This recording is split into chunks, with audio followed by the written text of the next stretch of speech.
Hello, this is Matthew Lim for Organizational Behavior and Management. This is the first video reflection and analysis. So, the first video prompt or topic: what do you think are the top three perceptual distortions that employees are most likely to be affected by when forming perceptions of a new manager? Defend your answer. So, I think one of them would be stereotypes. So, we would probably create our own stereotypes by um, maybe just by age, sex, or ethnicity or religion. Maybe we would make our own or we have our own pre-existing ideas or beliefs that a person would act like this or would perform like this in a job, and we would just have um, just ideas on before we even meet the person. Like, say, uh, a different age groups. So like maybe someone who's older, an older manager, we would think, oh, this person's not gonna mesh well with us younger employees, or vice versa. If it's an older work group with a younger manager, they're gonna not really like the guy. They're gonna like think, oh, this young guy's like gonna know what we like or how we're gonna work, and he's not gonna have as much experience as us. Um, and with race or ethnicity, I mean, we all have our we all can have our stereotypes and our pre-existing beliefs on how a group of people would act, and not actually get to know the person themselves. And then same goes with sex and religion. We would just create these ideas that these groups of people, just because of who they are or what they believe in, they are going to act like this and they're going to manage like this because of who they are. Um, Another one would probably be just like preconceptions on new managers' behaviors of like how they do something really well. Like they do, um, maybe they do something really positive for the team. Maybe they make a really good speech, or like they just make something better once they do something good for the team once, and we just have this idea like this manager is gonna carry us. This manager is gonna do everything for us. This is gonna be the best manager, and we just put this pressure on them like they're going to be the greatest manager, even though they're just new, and we're just gonna think, hey, this manager is probably gonna be the best of the best, and we would just put that pressure on the new manager.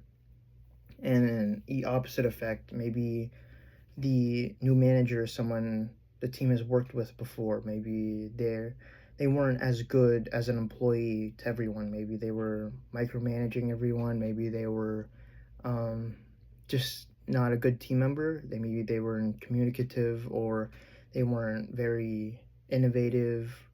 Maybe that, or just just one simple thing like micromanaging. Maybe that's just something they do, and we would just assume this person's gonna do that when they're managing. And then if they do that one simple thing, they're just gonna forever be the worst manager. They're gonna be, oh, this guy sucks.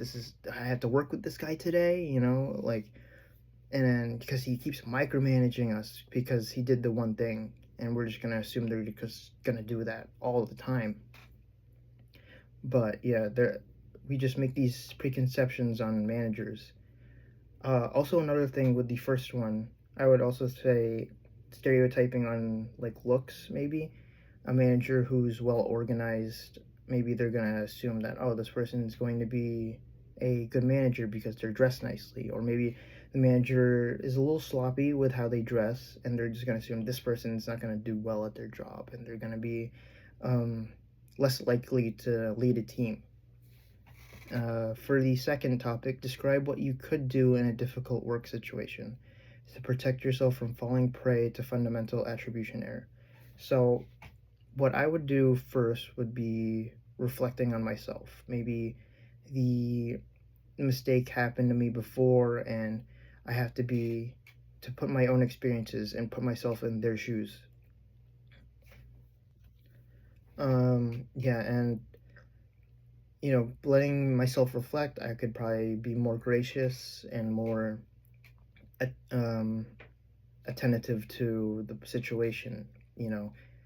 Another one would probably be just not labeling or stereotyping the person who makes a mistake, it could lead to more problems in the workplace. You know, if we just make assumptions or we have pre-existing ideas on how this person is going to work because of the mistake they made, and that wouldn't really create a good work environment, and you'd be falling prey to fundamental attribution error.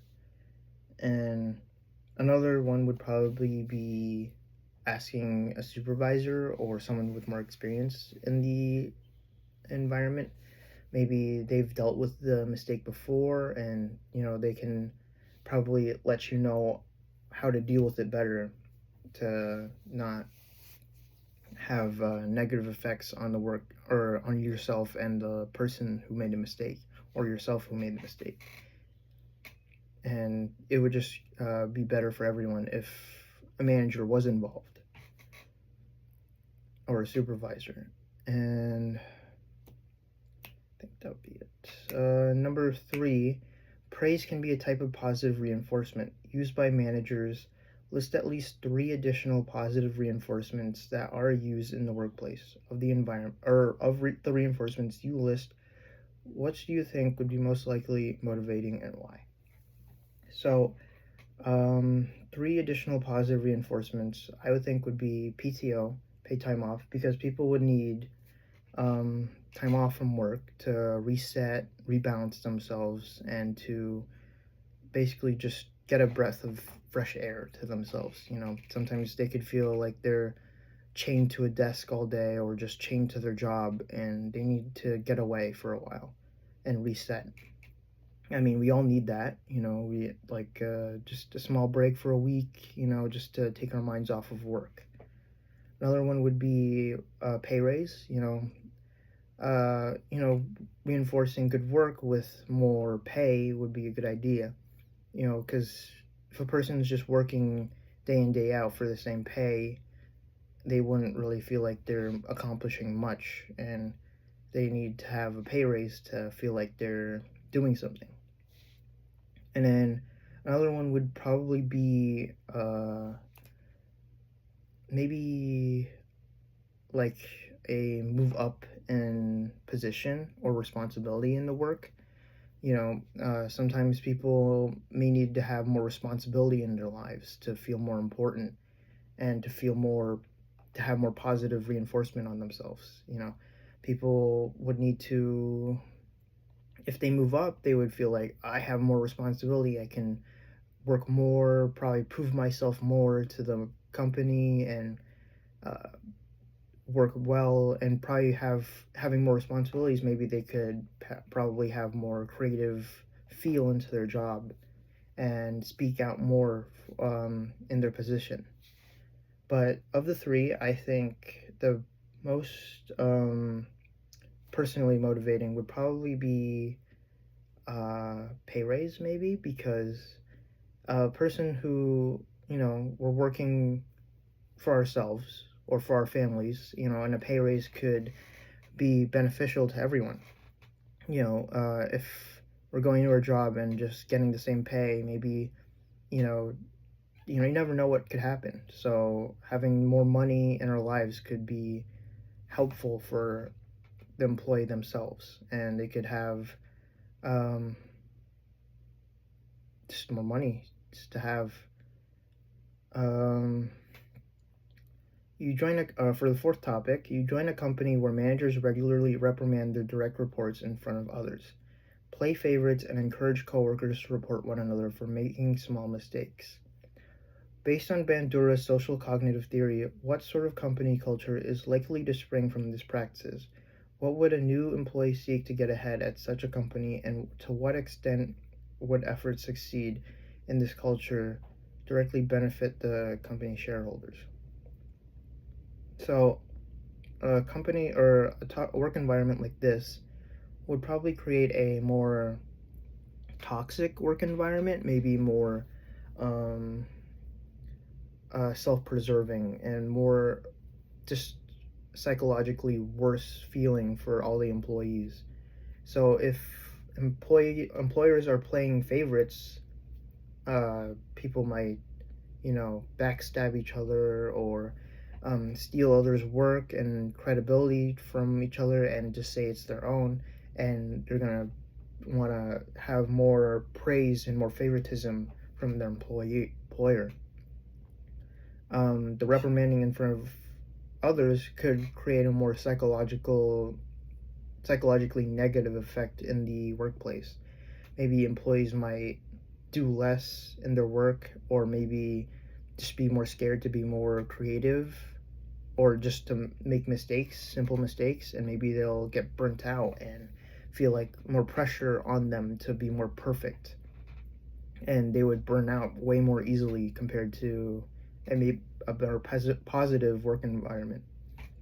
Um, and then the reporting others for small mistakes would probably be the same with the backstabbing and the stepping or self-preserving. People would just report a simple mistake to employer and think, hey, this can get me in favoritism with the boss, and I can probably get a pay raise, or a better position in the workplace. And it would just create a cycle of just negative, toxic, and just bad environment for everyone. And it would just be, it would just create a terrible environment for everyone.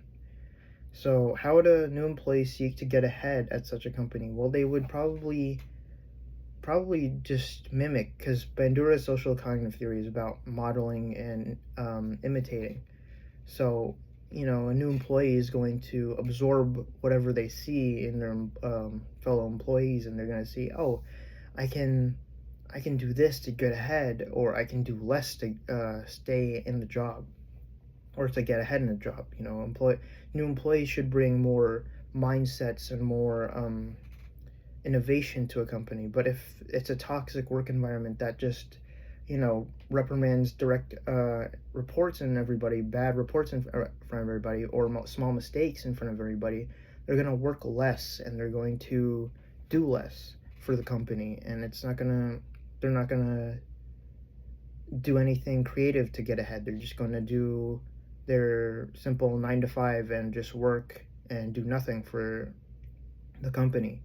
They're also going to absorb what they see. They're going to see, oh, these guys are reporting each other for small mistakes, and maybe getting in cahoots with the employer, and they're gonna be, oh, I can report this guy for doing a small mistake, or I can get this new guy out of here and probably get higher up in the work chain, just because they did a small mistake. And they're gonna see, just do what they do, or do what other employers do. At such a company, to what extent would efforts succeed in this culture directly benefit the company shareholders? I don't Personally, I don't think a work environment like this would directly benefit a company's shareholders, because this toxic work environment, people could quit their job or get fired, and it's going to spread word that, oh, this company is terrible to work for. The people who work there are have massive just personality issues, and they report each other for small things, and they're just terrible to work with. So it would just create a terrible situation for the shareholders, because it would crush their reputation with everyone, and it would also crush the reputation of the company and shareholders alike. It would also just mean less less benefits for the company, less probably people looking into it, seeing that employees are basically abused at the work. They're just not gonna want to do anything with the company. So yeah, I think the if a company is acting like this, it's not going to benefit anyone, and it's just going to create a cycle of negative effects for everyone. Employees, employers, shareholders, new employees, everyone's going to be trying to one-up each other and backstabbing each other. It's just going to create more of a terrible environment for everyone, and I don't think it's going to benefit literally anyone, especially shareholders, because again, their reputation is just going to be plummeting, and just no one's going to want to work with the company. Thank you.